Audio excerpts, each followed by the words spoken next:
काम का नाम बदनाम ना करो। अंग्रेजी और हिंदी को मिला करके जब आप तुक बिठाते हैं तो बेहतर से बेहतर तुक बेतुका दिखता है। इसका सारे दुनिया में अप्रिसिएशन हुआ। आंकड़ा उठाकर देख लीजिए, मंत्री जी यहाँ पर मौजूद है। 100 दिन के रोजगार की गारंटी है मनरेगा योजना में, लेकिन औसतन पूरे हिंदुस्तान में 50 दिन से ज्यादा रोजगार आपने नहीं दिया। आपने मजदूरों के साथ धोखा करने का काम किया। स्लेवरी में डालना, जैसा वो हजारों सालों से एक गुलामी में थे, उसी तरीके से फिर से उनको गुलामी में डालने का काम इससे हो रहा है। कारकों को मौन करने की कला किसी सल्तनत में नहीं आई आज तक।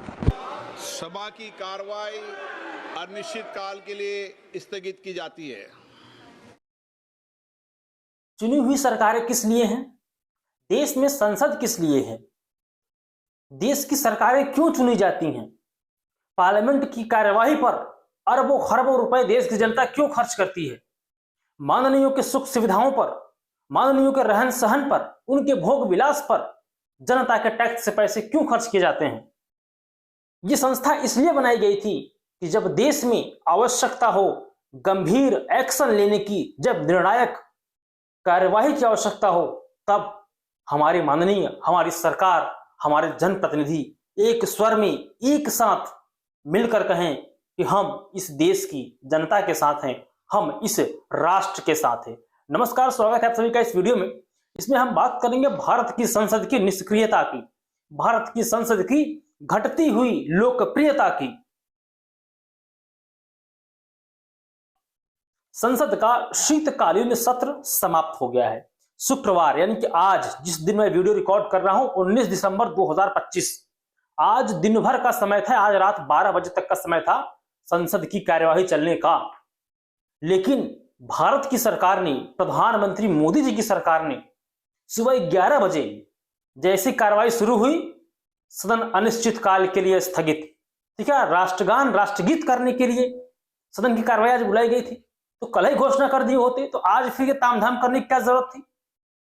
जिस संसद की कार्यवाही के प्रति मिनट करोड़ रुपए से अधिक खर्च होते हैं, उस संसद के 10 मिनट या 5 मिनट क्यों बर्बाद किए गए? ये कहने के लिए कि सदन अनिश्चित काल के लिए स्थगित किया जाता है, ये उचित है? देश के नागरिकों का विश्वास संसद के प्रति घटा है, घट रहा है। और मैं तो हैरान हूं उन प्रतिनिधियों से, चाहे सत्ता पक्ष के हों, प्रतिपक्ष के हों, कि अपने अपने नेताओं से पूछते क्यों नहीं कि आप यहां चुन के क्यों गए हुए हैं? आपका चुनाव किस लिए हुआ है? चाय पीने के लिए, समोसा खाने के लिए? चाय समोसा तो टपरी पर ननकू बेचता है, वहां खा लीजिए। उसके लिए इस देश का भविष्य बर्बाद करने की क्या आवश्यकता है? और इस बार विंटर सेशन में हुआ क्या है, पूरा हिसाब किताब बताने के प्रयास करूंगा मैं। लोकसभा अध्यक्ष कहते हैं कि 110% काम हुआ है। अरे इस 110% में क्या सांसों के संकट पर चर्चा हुई कि राजधानी दिल्ली में प्रदूषण ऐतिहासिक स्तर पर है? इससे पहले इतनी जहरीली दिल्ली किसी ने नहीं देखी थी। दुनिया के कई प्रमुख मुल्कों ने अपने नागरिकों को कहा है कि दिल्ली मत जाओ, दिल्ली में एक जहर है, दिल्ली की फिजाओं में विष है। और प्रधानमंत्री को कोई फर्क नहीं पड़ता इस बात से? मतलब देश का नागरिक स्वस्थ न रहने पाए, नागरिक स्वास्थ्य संकट में है, और सरकार इस पर 1 घंटे 1 मिनट की चर्चा तक नहीं कर सकती? क्या संसद का दायित्व यह नहीं है कि लोक कल्याण के अति आवश्यक मुद्दों के लिए सभी कार्यों को स्थगित कर दे और सिर्फ बहस इस बात की हो इस देश में इस राजधानी की हवा कैसे साफ हो, दिल्ली एनसीआर की हवा कैसे साफ हो? और अब तो यह समस्या सिर्फ दिल्ली तक नहीं रही, उत्तर प्रदेश लखनऊ में क्या हुआ? इंटरनेशनल मैच रद्द करना पड़ गया प्रदूषण की वजह से, और आप कह रहे हैं कि कुछ हो ही नहीं रहा। मैं तो हैरान हूं देश की उन निकम्मी एमिनेंट हस्तियों से जो आए दिन राहुल गांधी के खिलाफ पत्र लिखते हैं, देश का अपमान कर रहे लोग, मूर्खों, स्वास्थ्यपूर्ण व्यक्तियों। राष्ट्र संकट में है, इस देश की सांसें संकट में हैं, और आप लोग कहां हैं?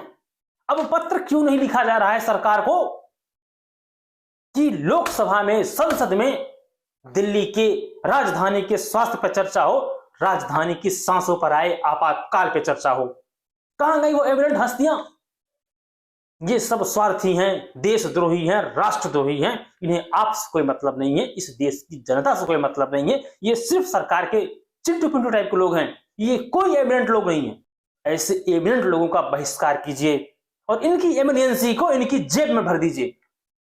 जिसके घर में बुजुर्ग हैं, बच्चे हैं, उनसे पूछिए इस देश की राजधानी की क्या हालत हो रखी है।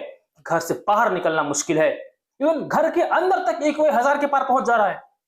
अगर आज आपके पास यंत्र है तो आप दिल्ली के किसी इलाके में जाके देखिए, अगर 1000 से कम एक्यूआई बताना, 1000 से ऊपर प्रदूषण का स्तर है।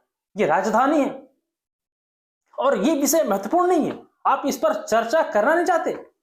अरे पूरा दिन आज का पड़ा था, चर्चा कर लेते, क्या हो जाता, क्या हो जाता। दिन रात हिंदू मुसलमान, हिंदू मुसलमान। अरे इस प्रदूषण से हिंदू भी मरेंगे, मुसलमान भी मरेंगे, जो इसकी चपेट में आएगा वो मरेगा। हाँ, आप नहीं मरेंगे, आप बच जाएंगे। क्यों? क्योंकि इसी जनता के पैसे से, इसी जनता के खून पसीने की कमाई से आपने अपने लिए विलासितापूर्ण लग्जरी एयर प्यूरिफायर की व्यवस्था कर ली है। तो आप तो साथ ले रहे हैं ना, आपको डॉक्टर के पास जाना है, डॉक्टर आपके पास आएगा। तो परेशान हुई इस देश की जनता, जिसने आपको माननीय बनाया, जिसके पैसे पे आप अय्याशी कर रहे हैं, जिसकी पैसे पर आप सुख सुविधाओं का भोग कर रहे हैं, इस राष्ट्र का भोग कर रहे हैं। ये दिल्ली की सरकार, बीजेपी की रेखा गुप्ता सरकार, ये प्रदूषण इनकी कुनीतियों का परिणाम है। पहले आप सुप्रीम कोर्ट में गए, पटाखा जलाने की परमिशन ले आए, और फिर दिल्ली वालों को उनके हाल पे छोड़ के रफू चक्कर। जब सुप्रीम कोर्ट ने पटाखा पर पाबंदी लगाई थी दिवाली से पहले, तो सनातन संकट में आ गया था, और अब पूरी दिल्ली में सांसों का संकट है, तो सनातन धर्म का झंडा ऊपर हो गया। अपने लिए रेखा गुप्ता ने, अपने मंत्रियों के लिए रेखा गुप्ता ने एयर प्यूरिफायर खरीद लिया। कहां से खरीदा? हमारी आपके पैसे से खरीदा। हमें आपको जहरीली हवा में सांस लेने के लिए छोड़कर यह सरकार अपने लिए व्यवस्था कर रही है। तो संसद का शीतकालीन सत्र समय से पहले समाप्त कर दिया गया। हुआ क्या इस पार्लियामेंट सेशन में? मुझे लगता है कि 2-3 प्रमुख मुद्दे थे जिन पर चर्चा होनी चाहिए थी, लेकिन हुई नहीं, क्योंकि सरकार के पास जनहित के मुद्दों पर चर्चा करने के लिए समय नहीं। सरकार के एजेंडे में लोक कल्याण है ही नहीं। मैं डंके की चोट पर यह बात कहता हूं कि प्रधानमंत्री नरेंद्र मोदी को इस देश की सामान्य जनता की समस्याओं से कोई वास्ता नहीं। और जो आखिरी विधेयक पास हुआ पार्लियामेंट से, वो विकसित भारत ग्रामीण रोजगार अधिनियम कुछ करके नाम है, इन शॉर्ट वीजी रामजी। मनरेगा को हटा के वीजी रामजी योजना आपने देश पर थोप दी, और यह योजना ऐसी है कि इस योजना की वजह से देश के करोड़ों करोड़ दलित, पिछड़े, आदिवासियों का जीवन नरक होने वाला है। इतने 125 दिन की आप बात कर रहे हैं मान्यवर, आंकड़ा उठाकर देख लीजिए, मंत्री जी यहां पर मौजूद हैं। 100 दिन के रोजगार की गारंटी है मनरेगा योजना में, लेकिन औसतन पूरे हिंदुस्तान में 50 दिन से ज्यादा रोजगार आपने नहीं दिया। आपने मजदूरों के साथ धोखा करने का काम किया। और आंकड़े ये बताते हैं कि आपका जो बजट का निर्धारण होता है 12 करोड़ लोगों के लिए 267 रुपए के हिसाब से अगर आप मजदूरी निर्धारित करते हैं तो करीब करीब 3,13,000 करोड़ रुपए बनती है। आप उसके लिए 86,000 करोड़ रुपए का बजट रख रहे हैं। यानी कि मनसा आपकी शुरू से स्वयं यही है कि आप इस योजना के तहत लोगों को काम नहीं देना चाहते हैं, मजदूरी नहीं देना चाहते हैं। मनरेगा से पहले ही 100 दिन का काम नहीं मिल रहा था, गारंटी थी, मतलब आपको काम मिलना ही मिलना है, और इस सरकार ने उस गारंटी को छीन लिया है। अब राज्यों की दया पर छोड़ दिया है कि राज्य चाहे तो काम दे, न चाहे तो ना दे। कौन सरकार चाहेगी काम देना आपको? क्यों?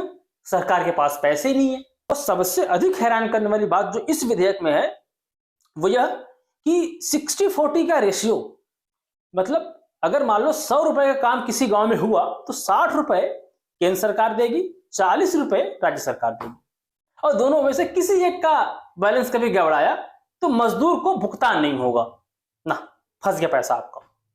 पहले क्या था? पहले यह था कि 90 रुपए केंद्र सरकार देती थी, 10 रुपए राज्य सरकार देती थी, और अब तो राज्यों की वित्तीय स्थिति शून्य हो गई है। राज्यों के पास संसाधन बचे नहीं है, सारा पैसा प्रधानमंत्री ने अपने कब्जे में ले रखा है, यानी कि केंद्र सरकार ने। मतलब वसूली आप करेंगे, टैक्स सारा कलेक्शन आप करेंगे, लेकिन खर्चा राज्य दे। राज्य कहां से खर्चे लाके देगा? क्योंकि राज्यों के ऊपर आज जो कर्जा है वो मैं पढ़ के आपके सामने सुनाना चाहता हूं। तमिलनाडु 8,34,000 करोड़ रुपए, उत्तर प्रदेश 7,69,000 करोड़ रुपए, महाराष्ट्र 7,22,000 करोड़ रुपए, पश्चिम बंगाल 6,58,000 करोड़ रुपए, कर्नाटक 5,57,000 करोड़ रुपए, राजस्थान 5,62,000 करोड़ रुपए, आंध्र प्रदेश 4,85,000 करोड़ रुपए, गुजरात 4,67,000 करोड़ रुपए, केरल 4,29,000 करोड़ रुपए, मध्य प्रदेश 4,18,000 करोड़ रुपए, तेलंगाना 3,89,000 करोड़ रुपए, बिहार 3,19,000 करोड़ रुपए। ये कर्जे में डूबे हुए राज्यों से, ये कर्जे में डूबे हुए राज्यों से आप ये कह रहे हैं कि 40% पैसा लगाओ। आम आदमी पार्टी के सांसद संजय सिंह ने पूरी लिस्ट गिना दी कि किस राज्य पे कितना कर्ज है, और इन राज्यों की वित्तीय स्थिति ऐसी नहीं है कि ये मनरेगा का खर्च उठा सके। मनरेगा में काम कौन करता है? मेरे पास कोई ऑफिशियल डेटा नहीं है, लेकिन मैं दावे के साथ कहता हूं, जो हमने घर पे देखा, गांव में देखा, अपने गांव में देखा है, उसके बिहार पे कह सकता हूं, इसमें काम करने वाले 90 से 95% लोग दलित पिछड़ी जातियों के हैं। वही लोग इसमें काम करते हैं, और इस सरकार ने उनके एक प्राथमिक अधिकार पर कुठाराघात किया, उसको समाप्त कर दिया है। अच्छा, एक बात और कि बीजी रामजी योजना को प्रधानमंत्री मोदी जी ने भ्रष्टाचार से जोड़ दिया है। मतलब भगवान राम का नाम घसीट लिया करप्शन में। अब इस योजना में घोटाला हुआ, मान लो, अब घोटाला हुआ तो लोग क्या कहेंगे? रामजी योजना में घोटाला हो गया। अरे साहब, रामजी योजना में घोटाला हो गया, भगवान के नाम पे घोटाला हो गया। मतलब राम नाम जपना, जनता का माल अपना, पराया नहीं, देश का माल अपना। ये हालत कर दी है प्रधानमंत्री जी की सरकार ने। और कांग्रेस सांसद और इस देश की संसद को इस देश की जनता के प्रति उत्तरदायी होना चाहिए, इस देश के लोक कल्याण का ध्यान रखना चाहिए। लेकिन ये सरकार वंदे मातरम, वंदे मातरम को चर्चा का विषय है। वंदे मातरम भोजन देगा नागरिकों को? वंदे मातरम से पेट भरेगा इस देश का? अरे जिस संगठन ने, जिस दल ने आजादी के लगभग 50 साल तक वंदे मातरम का गान नहीं किया, जब वंदे मातरम गा के लोग फांसी के फंदों पर झूल जाते थे, तब वो संगठन अंग्रेजों से मिलकर इसी देश के खिलाफ साजिश कर रहा था, और आज वो वंदे मातरम की वकालत कर रहे हैं। ये शर्मनाक नहीं है? मतलब आप सोच के देखिए कि जो संगठन इस देश के विरुद्ध काम कर रहा था, इस राष्ट्र के विरुद्ध काम कर रहा था, वो संगठन कह रहा है वंदे मातरम। और चर्चा के नाम पर इस देश के 20 से 25 घंटे खराब किए गए वंदे मातरम पे। ये एकदम व्यर्थ चर्चा थे, निरर्थक चर्चा थी ना, इसकी कतई आवश्यकता नहीं थी। चर्चा इस बात की होनी चाहिए थी कि इस देश के लोग भूखे क्यों मर रहे हैं।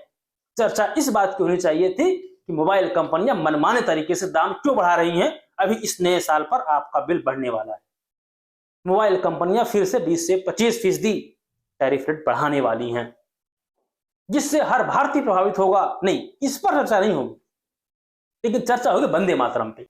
मतलब मोबाइल कंपनियां पहले से लूटपाट मचाए हुए हैं। 2 ही कंपनियां हैं, एयरटेल, जियो। तीसरा बीएसएनएल को सरकार ने ऐसा मारा है कि उठने के काबिल नहीं हो। एक बार ताव में आके मैं भी चला गया था बीएसएनएल में। भाई साहब, नेटवर्क तो छोड़िए, मतलब कॉल लगाना इम्पॉसिबल है, कॉल करना इम्पॉसिबल है उसमें। आप सोच रहे हैं, ये हालत कर दी है बीएसएनएल की। और सरकारी नंबर सारे बीएसएनएल के इसीलिए दिए गए हैं ताकि पब्लिक फोन लगाए तो फोन लगे ही ना। समझ लीजिए, इसके पीछे यही प्लानिंग है कि सरकार के जितने दफ्तर हैं, जितने ऑफिसर्स हैं, जिम्मेदार लोग हैं, उन सबके पास ऑफिशियली बीएसएनएल का नंबर है, और आप उस पर फोन लगाइए, फोन नहीं लगे। क्यों?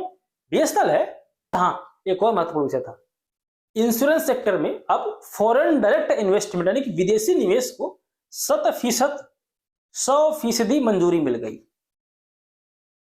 आप सोचिए, आप शायद भूल गए होंगे, जब यही बीजेपी प्रतिपक्ष में थी तब कांग्रेस की सरकार, डॉक्टर मनमोहन सिंह की सरकार ने एक प्रस्ताव लाया था कि बीमा क्षेत्र में 49% एफडीआई को मंजूरी देते हैं। इस बीजेपी संसद में इतना तांडव मचाया कि मनमोहन जी ने कहा ठीक है 26% कर देते 49 की जगह। और जैसे ही मोदी जी केंद्र में आए, पहली बार पीएम बने 14 में, तो तुरंत पहला काम यह किया कि 26 को बढ़ाकर 49 कर दिए। ये क्या दोगलापन है यार? मतलब तब वो कर रहे थे तो वो देश के खिलाफ था, आपने क्या देश हित में हो गया, और अब आपने कर दिया 100%। जाओ, आए विदेशी कंपनियां लूट लें इस देश को। और बीमा सेक्टर उस प्रमुख सेक्टर में एक है जिसने इस देश को लूटा है, इस देश के किसानों को लूटा है, इस देश के सामान्य नागरिकों को लूटा है। बीमा की किस्त भरने में सबको अच्छा लगता है, लेकिन अगर नागरिक क्लेम कर दे, मेडिक्लेम कर दे, या किसान की फसल खराब हो जाए उसका क्लेम कर दे, नहीं, 50 तरह की जांच होगी और पूरा प्रयास ये रहता है कि कैसे भी करके उसका क्लेम रिजेक्ट कर दो। बस बीमा कंपनियों का होल एंड सोल मोटिव यही है। आप आंकड़े उठा के देख लीजिए, प्रधानमंत्री फसल बीमा योजना के जितनी भी प्राइवेट कंपनियां हैं, इन सब ने किसानों के सबसे अधिक क्लेम रिजेक्ट किए हैं कंपेयर टू गवर्नमेंट कंपनीज। जो सरकारी कंपनियां हैं उन्होंने तो भुगतान कर दिया, लेकिन जो प्राइवेट कंपनियां हैं जिनको सरकार ने ठेका दिया है, उन्होंने किसानों को लूटा है और किसानों के क्लेम को रिजेक्ट किया है। लेकिन इसका कोई मैकेनिज्म नहीं है। कायदे से होना तो चाहिए था कि अगर ये प्राइवेट सेक्टर आपने खोल दिए हैं, कम पहले तो रेगुलेट तो करो इन कंपनियों को। लेकिन पहली प्रायोरिटी होनी चाहिए कि अगर कोई मेडिक्लेम आया, अगर कोई फार्मिंग किसान कोई क्लेम किया अपनी फसल को नुकसान का, तो पहली प्रायोरिटी होनी चाहिए कंपनियों की, पहले आप पेमेंट कीजिए। पेमेंट पहले कीजिए, उसके बाद आप जो इन्वेस्टिगेशन करना है, जो प्रूफ मांगना है प्रूफ मांगिए। लेकिन नहीं, पहले रिजेक्ट करेंगे, प्रूफ बाद में मांगेंगे। इस व्यवस्था को बदलना चाहिए। लेकिन प्रधानमंत्री जी ने इस देश की जनता को और लूटने के लिए खोल दिया है। जाओ देश की कंपनियां आए और लूट ले। एक और है परमाणु सेक्टर। एटॉमिक सेक्टर में भी अब प्राइवेट सेक्टर घुस गया है। ये अमेरिका नहीं है, ये हिंदुस्तान है। और प्राइवेट सेक्टर अगर अमेरिका को ऑपरेट कर रहा है तो उसको आप एज इट इज ट्रंप के दबाव में भारत पर नहीं थोप सकते। आखिर अमेरिकी दबाव में प्राइवेट सेक्टर को एटॉमिक एनर्जी सेक्टर में क्यों प्रवेश दिया गया? अगर कल को कोई बड़ा हादसा होगा, कौन जिम्मेदार होगा इसके लिए? और इसके कई एग्जाम्पल मौजूद हैं। कपिल सिब्बल ने इस बात को कोट किया है। जब मनमोहन जी की सरकार थी, जब एटॉमिक पॉलिसी इन्होंने अपनाई, तब यही बीजेपी के लोग कितना तांडव कर रहे थे। और अब क्या हो गया भाई? अब क्या एटम के गुणसूत्र बदल गए? तो इस बार संसद के शीतकालीन सत्र में मेरे हिसाब से जनहित के किसी मुद्दे पर बहस नहीं हुई, और यह सदन की गरिमा को गिराता है।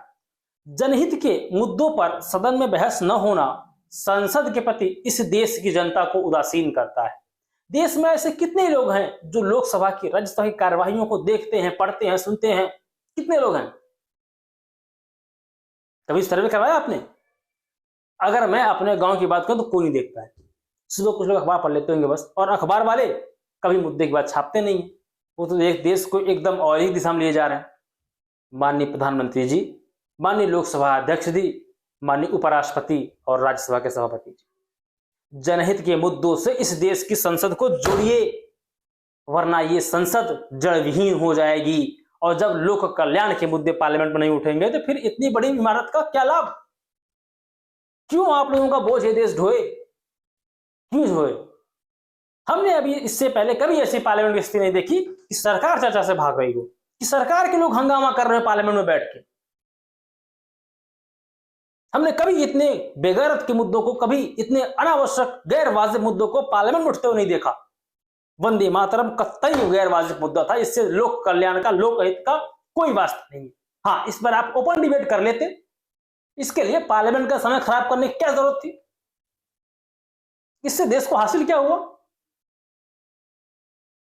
कुछ नहीं। मुझे लगता है मैंने अपनी बात कह दी है। आप भी चाहें कुछ कहिए, कुछ लोगों को बताइए, इस वीडियो को शेयर कीजिए और लोगों को दिखाइए कि जिन्हें आप वोट देते हैं वो आपके लिए कुछ नहीं कर रहे हैं। कुछ नहीं मतलब कुछ नहीं कर रहे हैं। नमस्कार।